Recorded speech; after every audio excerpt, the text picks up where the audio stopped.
Сезне Ант таулары авазы радиосында хакыйкать яктылыгы тапшыру сәламли. Исәнмесез, туганнар? Әйдәгез, бераз хыялларга бирелеп алыйк. Татарстан Республикасын 10 сантиметр калынлыктагы берәр тәңкәлек белән капларлык акча әзерләгәннәр ди. Шулар арасыннан берсен айырып билгеләп, башкалар белән бергә бутаганнар һәм республиканы каплаганнар имеш. Шуннан соң бер кешенең күзен бәйләп, әнә шул айырып билгеләнгән тәңкәне табарга кушканнар. Әйтегез әле, аның бу тәңкәне табу мөмкинлеге бармы?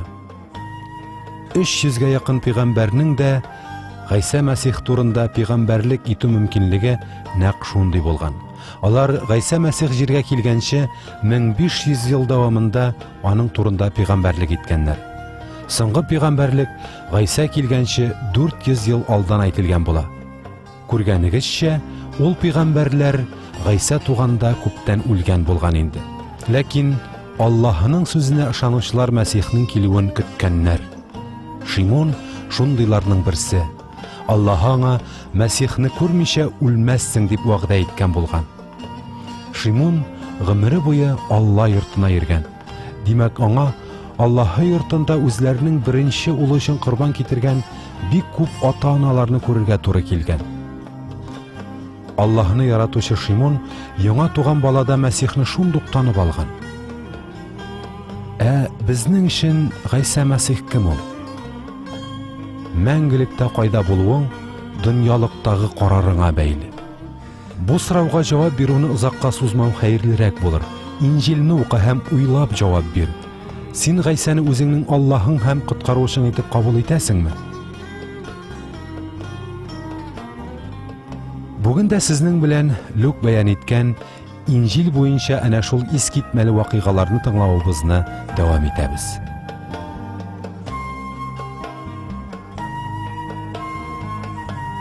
Яһүдләрнең кануны буенча 8 көнлек малай сөннәткә утыртылырга тиеш иде. Шуңа күрә бер атнадан соң Йосыф белән Мәрьям Иерусалимга юлга чыктылар. Бу шәһәр алардан төньяктарак урнашкан иде. Яшь гаилә халык белән шыгрым тулган тар урамнар буйлап ниһаять мәхәббәт Алла йортына килеп җитте. Шул вакыт аларның каршына Алла алдында тәкъва кеше Шимон очрады. Изге рух аңа җиргә кешелекне гынахларыннан коткарырга килүчене күрмичә үлмәссең дип вәгъдә иткән иде. Сабыйда изге рух вәгъдәсен танып, Шимон нарасыйны кулына алды. Аның өчен шөкрана кылды. Хәзер инде Раббым биргән вәгъдәң буенча кулыңны иминлек белән җибәрәсең. Инде менә коткаручыны күрдем. Аны Алла үзе сайлаган. Имин булыгыз, балалар. Шул вакыйгалардан соң гаилә насарага әйләнеп кайтты. Улының тууы белән бәйле бу гаҗәеп хәлләр турында Мәрьям бик еш уйга кала иде. Ул буларның барсында йөрәгенең түрендә бик кадерләп саклап килде. Гомер узатырды. Менә Гайсәгә 12 яшьтә тулды. Шул елны бу гаиләдә Иерусалимга иң зур милли бәйрәмгә, коткару бәйрәменә барды. Бәйрәм беткәч, кайтырга юлга чыктылар. Ләкин Гайсәнең үзләре белән юклыгын күреп, кире борылдылар. Мәрьям белән Йосыф Гайсәне Иерусалим буйлап 3 көн буе эзләп йөрделәр. Һәм менә ниһаять аны Алла йортында, дин әһелләре арасында күреп алдылар. Кем малайы бу? Каралан инде сораулар бирә. Насарадан ул. Безнең белән кайта дип уйладык. Гафу итегез аны, зинһар. Улым, нишләп безнең белән шулай эшләдең? Без әтиең белән сине эзләдек. Бик борчылдык. Сез мине нигә эзләдегез? Атам йортында булырга тиешлегемне әллә белмәдегезме? Гайса ата-анасы белән насарага әйләнеп кайтты. Елдан-ел аның акылының тирәнлеге Аллага, кешеләргә карата ихтирамы арта барды.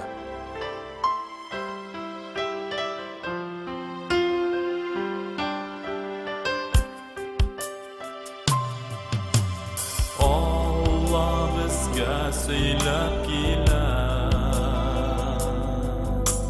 Пәйгамбәрләре аша. Соңыннан безгә дәшә.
Иерусалимда Алла йортында Гайса белән булган икенче бер вакыйга да гаҗәеп. 12 яшьлек малайны шаккатып тыңлаучы бер аудитория профессорларны күз алдыгызга китерә аласызмы? Бу профессорлар өйрәнгән өлкәне бер кайчанда өйрәнмәсә дә бик яхшы белүче малайны алар кем дип кабул итәрләр икән?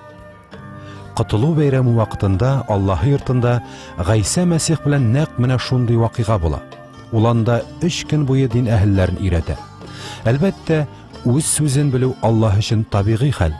Һәм ул сүзне, Тәүратны, пигамбәрләрнең китапларын дин әһелләре дә бик яхшы белгәннәр бит. Хәзер мин Библияның Аллаһ сүзе булуына күңелендә шик кертүчеләргә, икеләнүчеләргә мөрәҗәгать итәм. Аллаһыбыз Гайса Мәсих иске гәһәтне ничек язылган, шул килеш кулланган. Димәк, анда хак булмаган сүзләр юк. Соңгы берничә гасыр дәвамында бик күп археологлар Библияның төп нөсхәсе безнең көннәргә килеп җитмәгән дип исбат итәргә тырышып карадылар. Бүгенге көнгәчә моңа әле беркемнең дә ирешә алганы юк. Киресенчә, аның хак эчтәлекле булуын раслаучы фактлар арта гына бара. Әйтегез әле, хәлне күргән кеше сөйләгән сүз хакмы, әллә хәлне күрмәгән кеше сөйләгән сүз хакракмы? Гадәттә, икенче, өченче куллардан алынган информация белән эш итүчеләр ялгышлыклар эшли. Инҗилнең дә грек телендә язылган бик борынгы күчерелмәләре күп. Андагы бөтен вакыйгалар булган урыннарның исемнәре, дәүләт, дин башлыкларының, халыкларның исемнәре, вакыйгаларның вакытлары барысы да фәнни, тарихи, икътисади документлардагылар белән туры килә. Күптән түгел генә Инҗил китабының грек телендәге оригиналыннан татар теленә тәрҗемәсе тәмамланды. Ул китап Казанда бастырылып чыгарылды. Чөнки Аллаһ сүзен һәр кешенең үз телендә укып, Гайса Мәсихның үзе өчен кем булуын хәл итүе бик мөһим эш. Синең дә андый мөмкинлегең бар. Безгә язып җибәр. Без сиңа татар телендәге Инҗил китабын бушлай җибәрербез. Безнең адрес: Русия, Татарстан Республикасы, 420-015, Казан шәһәре, абонент тартмасы 99. Бүген изеген тыңлаган Гайса видеофильмында бүләк итеп җибәрә алабыз сиңа. Адресыбызны кабатлыйм: Русия, Татарстан Республикасы, 420-015, Казан шәһәре, абонент тартмасы 99. Нәкъ бер атнадан шушы вакытта очрашканга кадәр сау булыгыз. Иминлек сезгә.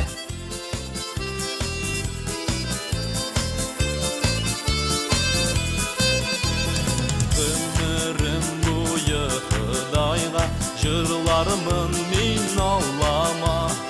İrtək işin hər gün sayın jırlarımın min ağlama.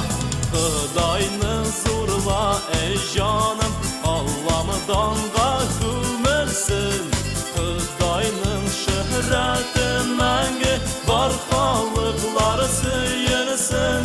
Xudayını zorla ey canım, Allah'ımdanğa gülməsin. Xudayının şöhrəti məngi var xalqlar sıyınsın.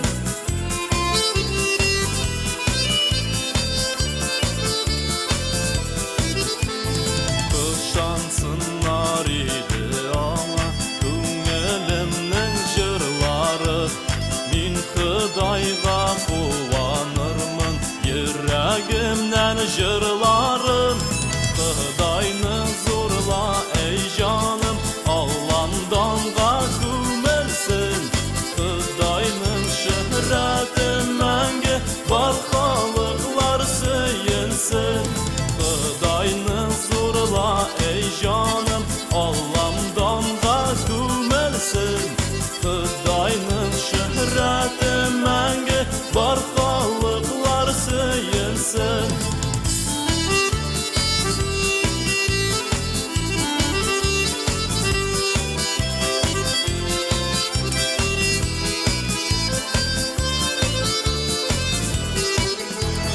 Xudayını